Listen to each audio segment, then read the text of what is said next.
If you want to be the next like multimillionaire CEO in the entertainment industry, you have to start small. So don't wait until you think you have the finished product, the final version, the most perfect idea for you to launch, whether it's your podcast, your show, your painting, whatever it is. Like, it doesn't need to be perfect, and you can start small in order to build that fan base, if I can say, that clientele, for you to get wherever you want to go in the next 10 years.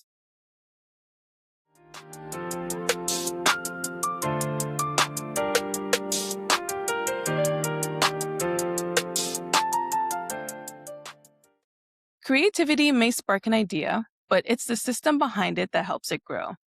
In the entertainment industry, we often celebrate the artists, performers, and storytellers we see on stage and on screen. But behind every successful production, cultural event, and creative business are people building the structures that make it all possible. What's going on, everyone? It's your girl, Natalie Nadeen, and you're tuned in to Noir in Media, a show where conversations and thoughts are rooted in media, culture, and the people shaping it. Today's guest has spent her career at the intersection of entertainment, music, and culture, helping creatives and organizations turn ambitious ideas into sustainable ventures, from producing high-profile events and development programs for Black creatives to consulting on business operations and creative entrepreneurship. She's built a reputation for making creativity work beyond the idea stage. This is a conversation about the business behind the arts, breaking into entertainment industry from behind the scenes, building sustainable careers, and why understanding both creativity and commerce is essential for the next generation of storytellers. Allow me to introduce Tracy Paulotte. Welcome to the podcast. Thank you so much. I'm going to take some sound bites because that was amazing. That's exactly what I do. And I'm having a hard time telling people what I do. So thank you for the introduction. Anytime someone goes, can you describe yourself, and hit play? Yeah, exactly. So before we get into anything today, Tracy, I want to give you an opportunity just to let the audience know who you are, what you do, how they can follow and support, how they can book you for their next event. Thank you. You described it so well, but basically, I call myself a producer and business strategist. My core mission is really to help underrepresented business owners and creatives into fixing their operations to make their business a sustainable one. Because oftentimes the problem is, I have a great idea. I want to live off of my passion, but somehow, some way, I'm not either connecting to my audience, or I'm not able to find like different ways of monetizing what I'm doing, or I feel like I need help and I don't know where to start. So that's usually where I come in. That's amazing. And then how can people follow you? Definitely Instagram, LinkedIn, and you can look at my website. So Tracy Paulotte everywhere. And tracypaulotte.com if you're looking for my website. I'm pretty sure after this episode, a lot of people will be looking for you.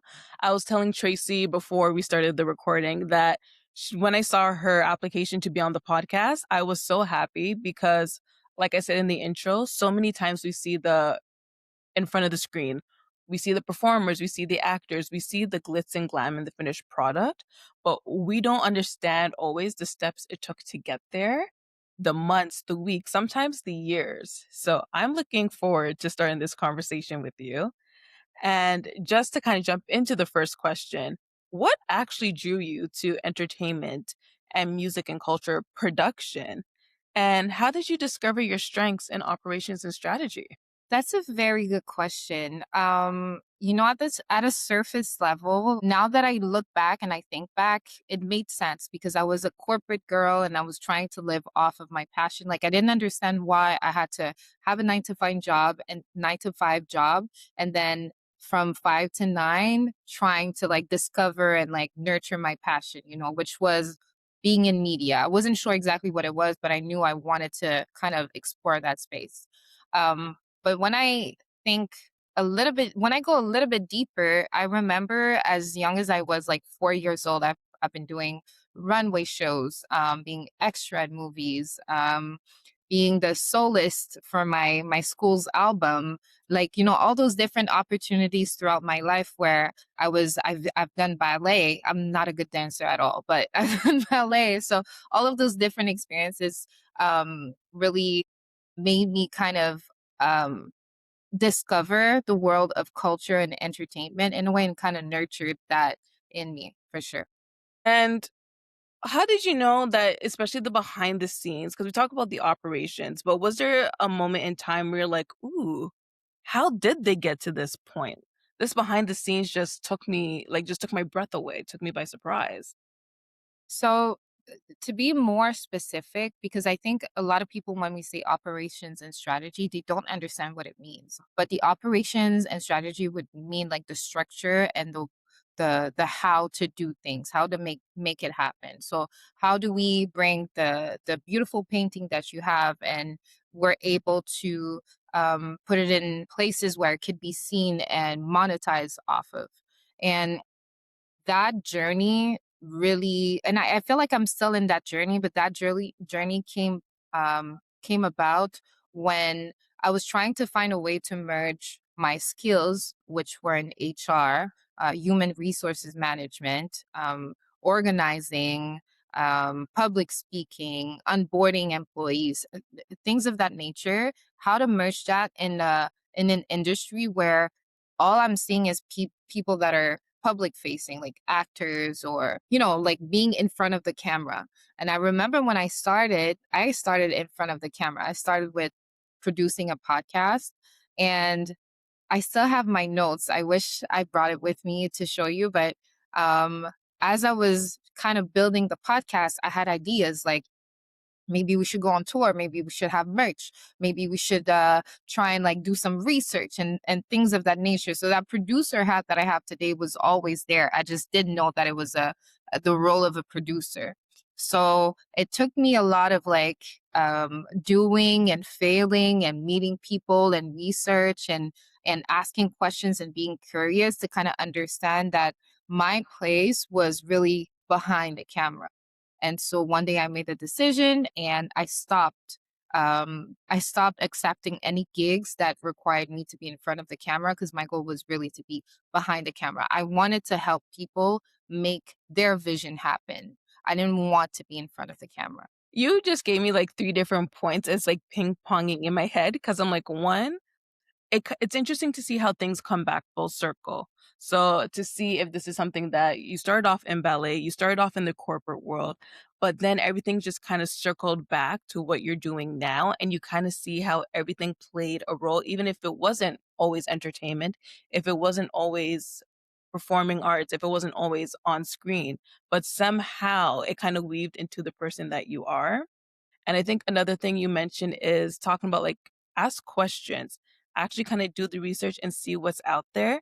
And I feel like this is an industry where we only ever see like the big dogs, the big three, right? Singer, actress, director. But we don't actually get to see and hear about these other positions that are there. We don't get to know about the makeup artists all the time. Oh my gosh, like I'd be doing makeup on YouTube. I could actually do this for a living. I could actually put on these events. So I think you brought up a point that a lot of people need to kind of look into, be like, there's so much more out there than we actually know. Yeah, 1,000%. And in everything that I'm promoting, I make it a case to talk about the people that are behind the camera, because I think everybody knows if you want to be an actor, you could be an actor tomorrow. You have to do some work for sure, but not a lot of people think about, well, I'm an accountant and I hate the industry that I'm in. Well, you could literally be an accountant for Ubisoft, for example. You are an HR manager and you love working with people, but you wish you could work with maybe more actor, directors, producers. So you could definitely be an HR manager in the TV and film industry. So I talk about it a lot because I want professionals and people to understand that there is a space for everybody in entertainment, in the entertainment industry, and it's so diverse. Like the things that you could do, I think that's another thing that kind of really sold it for me, is my first time as a PA, which is a production assistant on a set. I realized every single person that is on set is important. And the reason is, I guess it's a good thing, although we're talking about capitalism, but um, because they're spending money, they want to make sure they optimize every dollar. So if you're hired to block a street, they're expecting you to block the streets for 12 hours. So you're super important. So there's so many roles for so many people to be in entertainment industry. I'm taking like the film industry because that's what I've been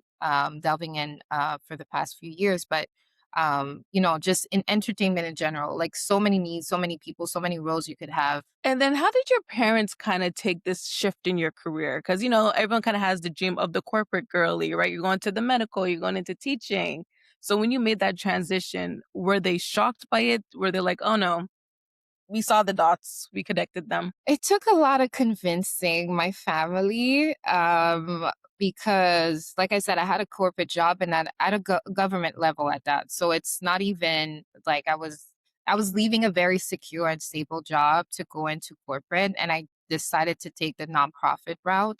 So I worked for a nonprofit as a volunteer at first, and then eventually becoming their first employee. And my family was like, "Are you sure? Is this secure? Are you gonna be okay? We're here for you, but are you gonna be okay?" And so um I'm a very driven person. Like I knew what I wanted. I knew why I wanted to navigate in that sphere. And really ultimately I think I haven't mentioned it yet, but when I started working in it, my first realization was that I was the only person. Like, not only was I the only Black person, I was the only Black woman on set, and there was a lot of misconception, bias about me being there. They would look at me and be like, "Ugh, she's not gonna last a day here." And I was lifting tables, lifting chairs, like blocking the streets, like doing my job because I really wanted to take in all the experience and all the information, everything I could take in, because I was like, well, if I'm the only one, it's a problem. Why am I the only one? Then I should take that information and be able to share it. I was battling with that because I thought, well, I don't have enough information to share. But I said, well, let me share it as I'm going through it so that if it can inspire more people to do it, then so be it. So that mission, that drive, that intention is really what kept me going into wanting to be more and more involved in the entertainment industry, because I want to see more Black people in the entertainment industry behind the scenes. We have a lot of artists, we have a lot of actors, we have a lot of hosts, we have a lot of these, and they're super talented, but we need more people in decision making roles. I love that. I always ask people the parent question because there's some parents who are very supportive. There's some parents who kind of follow the traditional values. So when you see people of pretty much our generation coming from Black families, Caribbean, African families, whatever the case may be, and to be like, you know what, we're going to trust the process. We're going to take this leap of faith and to see it executed just so well. And on the other side, that you are not only just want to work in this field, but that you're making it a mission to have more people like us behind the scenes. Because I absolutely agree with you. I feel like that's something that's so very underrepresented. And it's something that I even hope for as well. Because I look for in like the publicist and the communications route. I'm like, so where we at? I cannot be the only one. And especially like the States is one thing. You see that representation there, but in Canada, we got to work just a little bit harder to get it to that point. Yeah. And I like to give a little bit more context to that quest, if I can say, because yes, there are barriers, institutional barriers, etc., but um we're not a majority in the country. So I'm not going to say it's normal for us not to be seen, but we have to work harder to be seen because we're already a minority in a vast majority in the country. And beyond that, like I'm from Quebec, I think you're in Ontario right now, but especially in Quebec, being the only French speaking province in Canada, we also have our own things to deal with in terms of um, bills being introduced. Right now, we have a strategy that was introduced for the next 5 years, where they're pushing French content, which kind of erase everybody that's non-French speaking or doesn't represent that French identity in Quebec. That's another conversation. But all in all, to say that minorities are not as represented for those things. So we have to work harder to build our own companies, systems in order to be seen and create those opportunities for the ones that are coming after us. Well, that kind of leads great into my next question because we're talking about the ones coming up after us. What advice would you give them in terms of starting this kind of career, especially if they don't really know how to navigate, what steps to take? Great question. Where should we start? I think the first and foremost, you definitely need to be passionate about what you're doing. Continuously educate yourself on what's going on. I think being relevant and on top of, what are some of the news in the industry, what are some of the laws that are being implemented that will impact your business. I think you need to be also intentional. Why are you doing it? Who are you doing it for? And having a lot of adaptability. So I said adaptability, resilience, and what's the word in English? To have some of the, not a pep, but to not be discouraged by the first failure, because it's not easy to be in that business.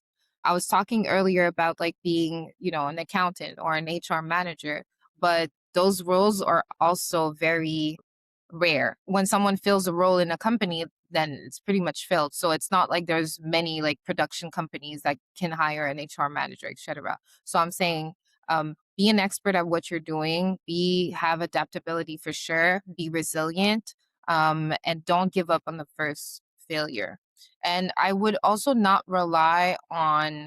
We're very big on government funding here in Canada. I guess we're blessed in that way, but it's also almost like a curse because people tend to rely on it. Don't rely on structures that are already in place for you to build your own career. Build your own system.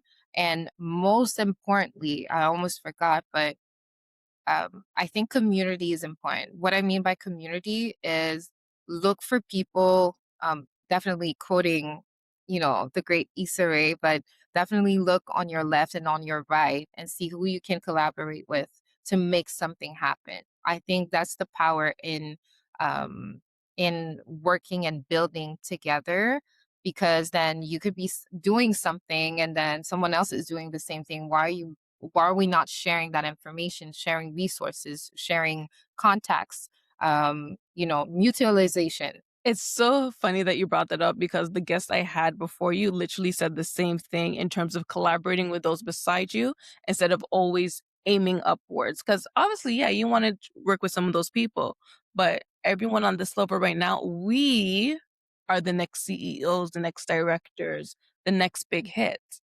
But something else I wanted to touch on is the funding aspect of it, but creating your own systems. What does that look like to you? Definitely starting small. I think that's something that, like, especially in this day and age, we just want to go from zero to like having the first company to be worth like 100 millions, but it's not realistic because the journey is how you're building your expertise, building your network, building trust, um, building trust into your clientele. Like they want to make sure that they understand what you're doing, come back and like refer you and stuff. So there's like a journey. If you want to be the next like multimillionaire CEO in the entertainment industry, you have to start small. So don't wait until you think you have the finished product, the final version, the most perfect idea for you to launch, whether it's your podcast, your show, your painting, whatever it is. Like it doesn't need to be perfect, and you can start small in order to build that fan base, if I can say, that clientele, for you to get wherever you want to go in the next 10 years. And then to touch back on, you mentioned a lot of green flags in terms of how you know that if you're right for this industry and for this sector. But what are some red flags to be like, you know what? If I don't like this, maybe this is not actually the thing for me. If you don't like talking to people, that's not the industry for you. Um, you have to be able to network, you have to be able to build relationships. And we were talking about funding. Sorry, I didn't touch on the specific part of funding, but be able to finance your own activities at first. I think there's a lot of like learning into that. That there are many grants, many funding investors out there, but I think it's almost unrealistic to tell people to go to the funding route when there are things that you could do with the resources that you have right now to kind of pitch it in the world and see if it sticks, and then bring attention to it so that you can attract funding from potential investors, or being in the form that it's maybe more appealing to funders, or for grants, for example. So that's just to answer that. But about the red flags, I'll say for sure, if you don't like talking to people, networking, building relationships, if you're not able to collaborate, it's an industry that you have to work with a lot of different people. That brings it back to like building relationships.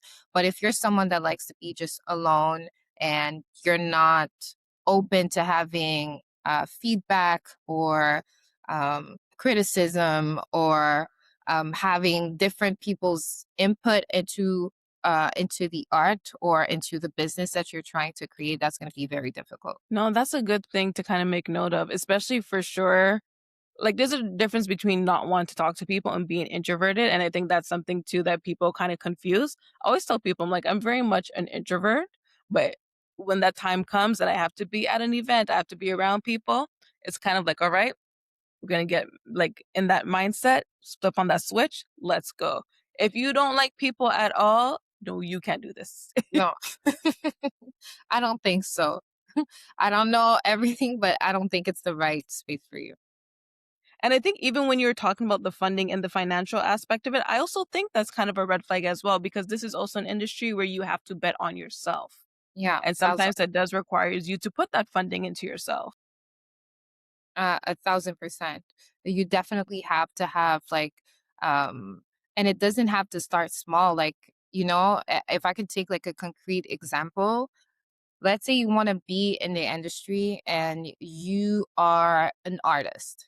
Um, you're an artist and you want to showcase your music, and you don't have any funding right now. Like, you don't have any. So, do you know people? Have you reached out to venues and say like, "Hey, this is what I do. This is what I could do in exchange for you to give me the venue for free." Um, do you Are you able to be curious and look into the different ways for you to make it happen? So you don't have access to a graphic designer. I don't recommend doing AI flyers, but is there any please don't. But is there any other way that you could look into or be creative? If you can't do a flyer, maybe you could take like some time to look into like Canva and how to do it yourself, or make a video for promo instead of doing a whole flyer for your show.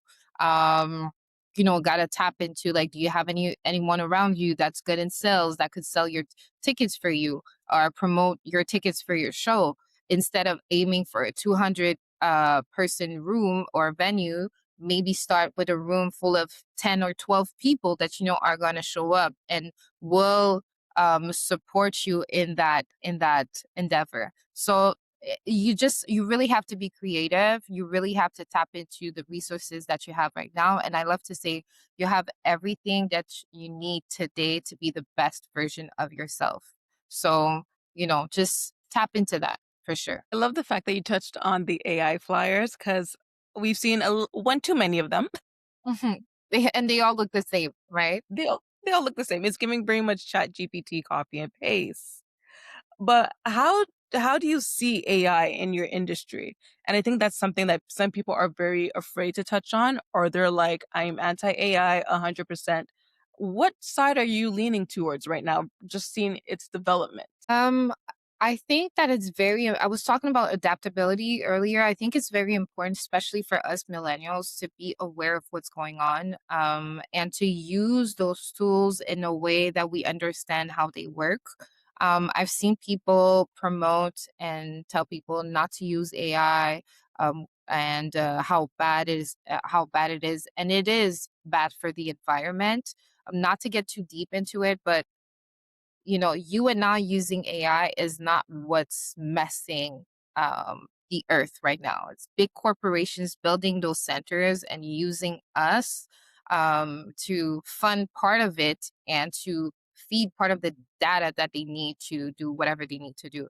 Um, but I think at the end of the day, promoting not to use AI is very it's not a good thing for people that are more vulnerable and could be threatened by AI, for example, whether it is like elderly people and fraud, or younger people that cannot distinguish actual reality and AI because they're growing up into it. We know the difference because we've seen what it was without it and now with it. So I'm saying to be very careful with it. I understand like all the ramifications and all the discussions, and I'm trying to stay on top of it because I think in terms of intellectual property usage, ethical barometers around like using AI. I'm very much against what it's doing and how it's using the artists, um, you know, basically like their bread and butter to kind of feed into things, and it's like I'm totally against it, but I still feel like we should be aware of what's going on and not create fear into people about it because now we're in an era where technology is like 10x. So something that you might have learned yesterday is completely different today. And it's not how it used to be. Like I'm like I'm a 90s baby. So I grew up through like, MSN Messenger and then MySpace. And there was like kind of a transition that was like smoother and where you could like kind of get into what was going on and all the different changes. But today, like every other day, a new AI platform is coming out and it's doing something, faster than the other one was doing. And it's like a whole competition. So I'm not for the fear mongering of like against AI because it's not beneficial to us at all. That's such an honest answer, and I love that you said that because I feel like people are so quick to be like, "I'm against AI, sorry, it's ruining our industry," but it's the fact that it is about educating yourself. You might not like it, but it's here, and it's not necessarily like it's going to replace you, but if it could help with your skill sets because people are soon gonna be like, "You know what? AI is a requirement. Do you know how to navigate these systems and these websites?" We're also, like you said, at an age where it benefits us that we actually know the difference. We can look at this video, we can see that glitch and be like, no, no, this is AI. Why is this here? I don't want that. Let's do this. So we know the fakeness versus the reality. We know how to be authentic with it. And I think people need to look at it more from that lens and being like, if you don't want to apply it to your own project, that's definitely your prerogative. But just be mindful, be open, and teach yourself so you know if that time comes, you are prepared and not left behind. Yeah, that's very important. And also I do think that we're kind of in a bubble right now where we're at the peak of like AI being having no limits, no real, you know, um parameters to how to use and how it's where it's going. But I think that bubble is going to burst eventually. And hopefully, being optimistic, is we're going to go back to a certain normal where the government will kind of have to be involved and be more aggressive into how we're using AI. But I think, like I said, I really just put it on my back where it's my responsibility to not saying I'm for AI or against AI, but more so educating myself and helping others that are more vulnerable be informed of what it is, how it could be used, what to be careful with, um, and using it also in a way that could be a little bit more ethical. I think for myself as well, like not using it to replace a job. Like I want to work with graphic designers. I want to work with artists that could do voiceovers. I want to do this, but if there's anything I could do that could help me, in my job, then why not? I want to kind of take this into our next question because we talk about it in the career aspect, in the job aspect, but I also want to touch on it in the personal branding aspect. And then what advice would you give to creatives who want to build an authentic brand while also creating these opportunities for themselves with everything that we have access to now? An authentic brand at the end of the day or at the very base is you being true to yourself. Are you being true to yourself when you're presenting yourself to the world? Are you whole? And I think um, that's that's a job that we have to sit down and do because it's very easy with using AI, especially nowadays. I don't know how often you use it, but I've used it for a few years now, like a little bit over 4 or 5 years, I think, at this point. And I could read the first sentence of something and know that it's AI. I could look at something and see that it's AI. I could look through a text and see that it was structured in with AI. And so that brings the kind of how do we say that? It's like it's very everything is homogeneous, I think we say in English. Excuse my French today. But everything looks the same, everything reads the same, everything is presented the same. And authentic brand means that you're presenting as your true self. Your uniqueness is what is your strength, is definitely, especially in this day and age. So see it as a strength. If you're a creative that loves colors and you have a love for hiking and what else, you come from a big family, those are all different elements that could make your brand like something unique versus something that's like super polished for you to present it to the world thinking that people are going to be it's going to be easier to consume. You have to be creative in the way that you're presenting yourself, and that creativity comes from you accepting all the different parts of who you are. I love that because especially in a time like today where if you go on social media, when you talk to certain people, when you see certain success stories, it's kind of makes you feel like everyone's where they are. I have to do this in order to reach this level of success. And I feel like slowly, because again, we have so much access to things, we are capable of doing a lot. But then at the same time, it's like we kind of get lost in the sauce and it's just like, okay, how let me see you study what they do. If I do what they do, then I could reach this level too. And we lose that individuality. And it's so sad to see it kind of just slowly just disappearing as the generation comes up because everyone just wants to look alike, wants to do the same thing, thinking they're going to get the same results. The goal is not to copy, the goal is to get inspired. Have you what have you watched today? What have you read? What have you looked into that inspired you to either look into new things or deepen your interest into some things that maybe you started and then you decided not to continue. So I think staying authentic is also like staying curious and wanting to be different in who you are.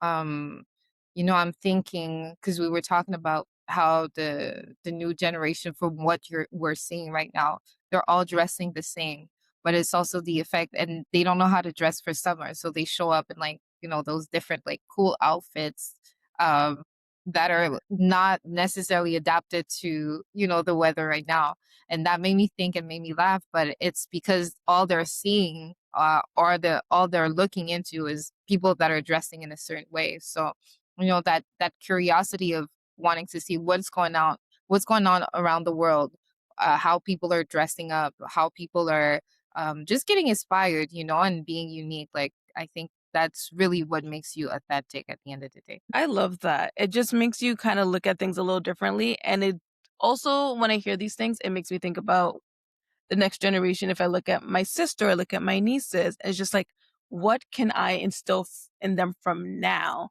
So when they do get to that age, or when they get to that point of choosing their career path or whatever the case may be, they kind of go in with this type of knowledge and mindset. Yeah. 1,000%. Now, we touched on a lot of things in this conversation, but what's one thing that you feel like we still need to hear about more, people still need to acknowledge that is kind of just staying within the shadows? I think there's a disconnect between the people behind the scenes and the artists or emerging, I'll say emerging creatives or professionals. The fact that I have a corporate background, and like to be more specific, what does a corporate background means is that I had a government job in HR.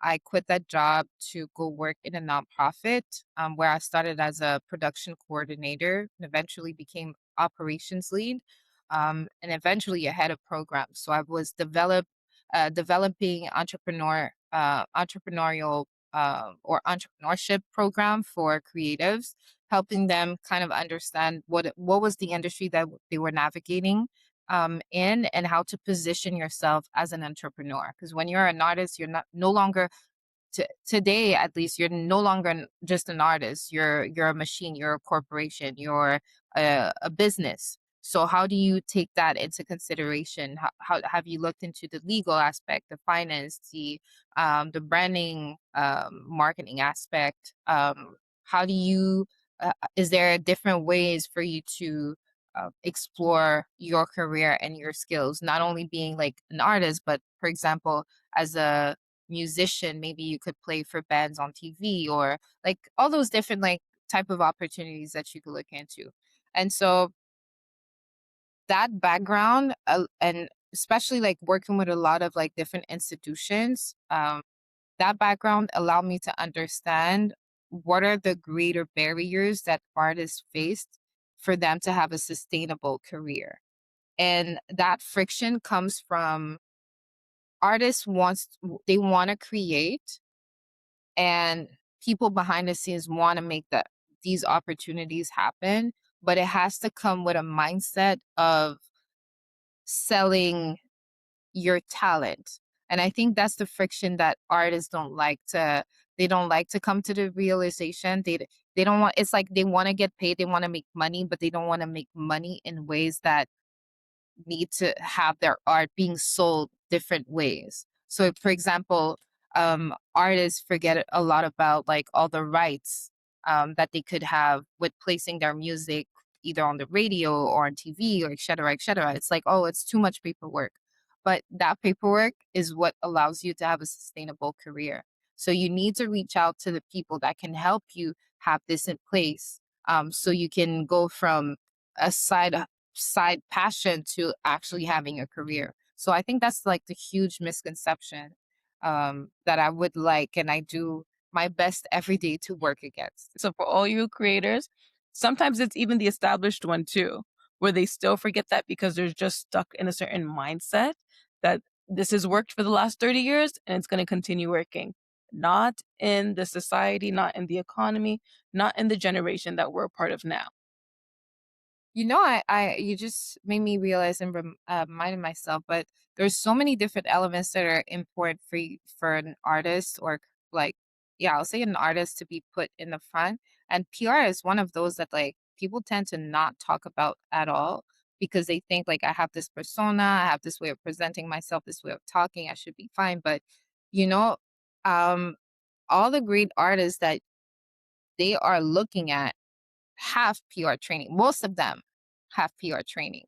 Most of them work with PR companies to be able to promote, whatever they got going on, to be able to prepare them to interview so that people can, or their audience can connect with who they are on a more personal level. Like this is one of the aspects that I find like people don't talk about so much. So yeah, there's so many people that you should surround yourself with in order to have a sustainable career. But you need, I feel like artists need to let go of that barrier that like, I don't need nobody, or, it's my way or no way, for you to sustain and succeed. I really just hope anyone who's listening to this, if you're an artist, we just dropped some gems for you because, as two people who are very much behind the scenes when it comes to operations, productions, and PR, we are giving you the 100% truth.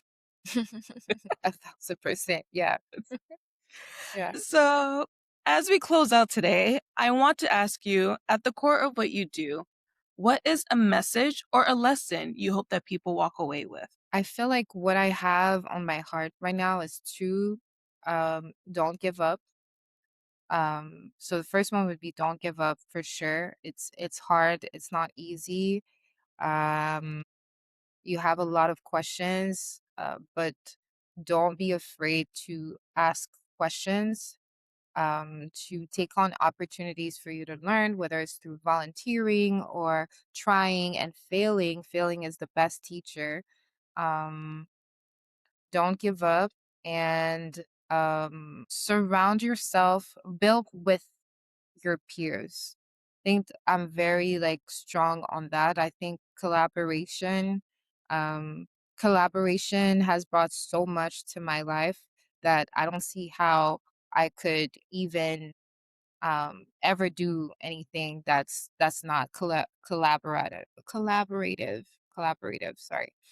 Um, this idea of working with people, working with peers, and referring people, encouraging people also. You know, sometimes like some people, they don't need much. They don't need you to be around. They don't need you to do something for them, but supporting their endeavors, commenting, liking whatever they're doing, sharing. You know, if you have them in mind and that could be beneficial to their business, share it. Those go a long way. So definitely to the younger generation, to anyone actually, and to myself, don't give up and continue building with others. That's a mic drop. I don't even want to expand on that because I feel like that's something where that's just a piece of advice that it just has so much longevity and it's just evergreen. And this is something that as long as you keep these in the back of your mind, you will succeed. Tracy, it's been an honor and a pleasure having you on the podcast. I need to bring you back for a part two because this is a conversation that I could have all day. Yeah, me too. I would love to have another conversation on that with you for sure. Before you hop off, let the people know again how they can follow you, book your services. How can they stay up to date? Yes. So if you have a company in the entertainment culture space and you're struggling with either connecting with your audience, hiring people, managing your finances, or even positioning yourself, you feel like your message is not going through, I'm your girl. I could definitely help you. You could find me on Instagram, LinkedIn, at Tracy Paulotte, Paulotte, at Tracy no E. And same for my website, www.tracypaulotte.com. Amazing. And you guys already know you're listening to Noir in Media. You can follow the show at Noir in Media on TikTok, Threads, Instagram. Check out the website, noirinmedia.com. I will link all of Tracy's information in the show notes. You can also check me out on my personal socials at Natalie Nadeen on pretty much every single platform possible. Make sure to follow the show on Spotify and Apple Podcasts, subscribe on YouTube, and we'll see you guys in the next episode. Thank you, Bye. Natalie. Thank you.